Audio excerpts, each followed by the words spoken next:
Alright guys, we're back with our first reaction video.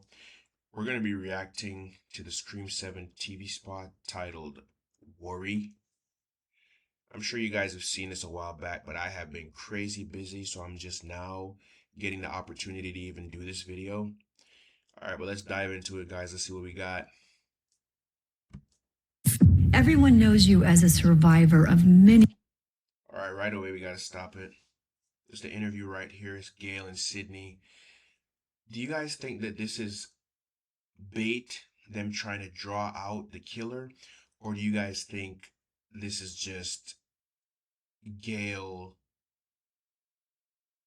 and Sydney somehow reconnecting the talk, and then Gale maybe talks Sydney into doing this? Brutal attacks.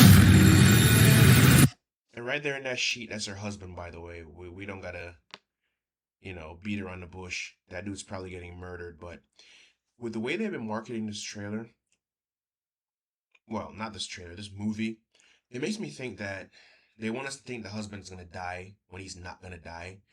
Because why would you show us him getting stabbed in that specific angle several times, but you're not really showing us more new footage, which means that the rest of the movie is either going to be bad.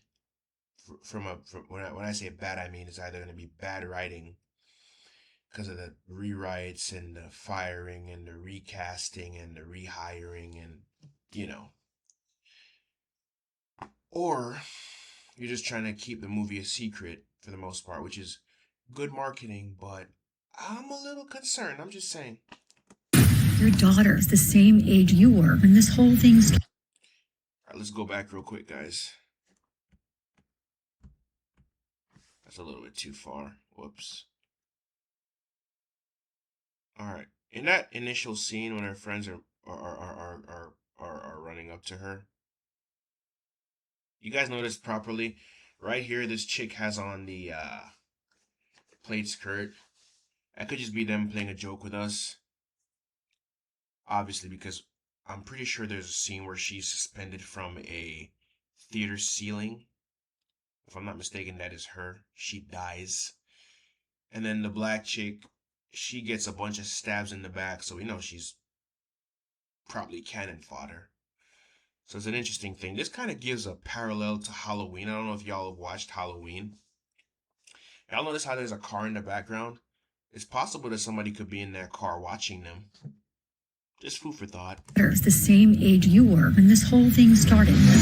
Do you ever? And also right there, quick little pause. So Ghostface just jumped, from out of the attic.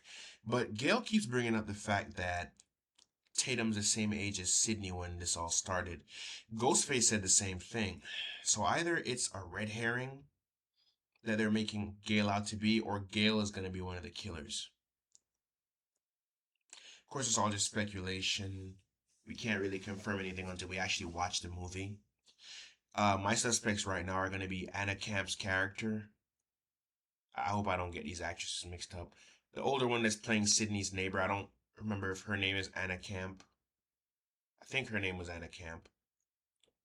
So, she's a killer, and either her and that guy, Lucas, whatever his name is, or her and Robbie Rivers are the killers, because Robbie Rivers sounds like a made-up name, guys. Anyway, back into it. Ever worry that she could become a target for future killings? Yo, I like how the camera pans the Ghostface. Yo. I love how the camera pans the Ghostface right there as he's just turning, like, just aura forming, like.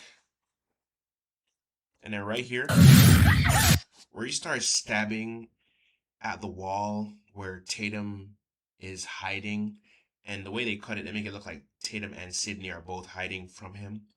This is reminiscent of the 2009 remake of Friday the 13th, starring Jared Padalecki, where him and his sister are running from Jason Voorhees, and there's this one scene where Jason is just stabbing at the floor with a machete, and at one point he stabs so good that he basically almost straight up stabs through one of them. So this is reminiscent of that. I'm also getting some Scream 1 vibes from this.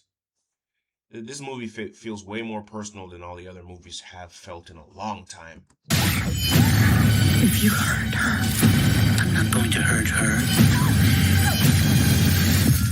That's Mindy right there. I don't know if y'all saw that. I think the chick that hit Ghostface, that's Mindy right there. That's Mindy right there. You're here to see it. Scream only. Quick pause. I mean, this is the end anyway. My main concern here is, so Sydney's back as a main character, great. But having heard that Neve Campbell has a no-kill clause in her contract for Sydney, that means that this movie really has no stakes, if you think about it. Now, the best way for them to deal with a situation like that would be to have Ghostface win at the end. That would be something that's different. Or to have Ghostface straight up wreck their lives. That would be different. I mean, of course she's going to be killing all their friends and family. So it's, wrecking their lives anyway. But a good way to switch it up would be to have Ghostface win or to end the movie on a cliffhanger. But that's just my opinion. All right, we're going to go back real quick. Something about right here seems a bit. So we see Ghostface. We see Mindy.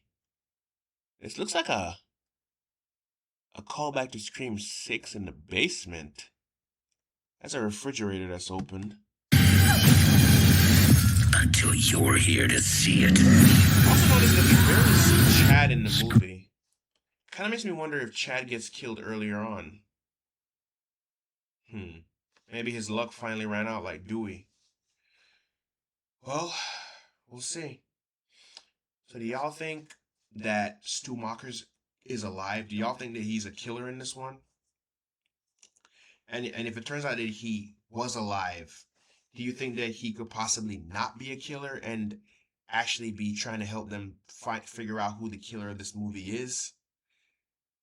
But my money's on the neighbor and Lucas and the neighbor and Robbie Rivers as the killers, because notice we haven't seen Robbie Rivers at all, unless they have like a cameo where they get killed off. That's more than likely what it is. But Kevin Williamson and them, they're very smart with how they market this movie. This is either very good marketing for a very good movie or very good marketing for a very bad movie. Only time will tell. Tickets are already on sale since yesterday, I believe. But we'll definitely see. Kevin Williamson, please don't let us down with this movie, man. Alright, that's it. Thanks for watching, guys. Don't forget to hit that like, share, subscribe, and go ahead and comment below. And tell me what y'all want to see me react to next. Alright, y'all have a good one.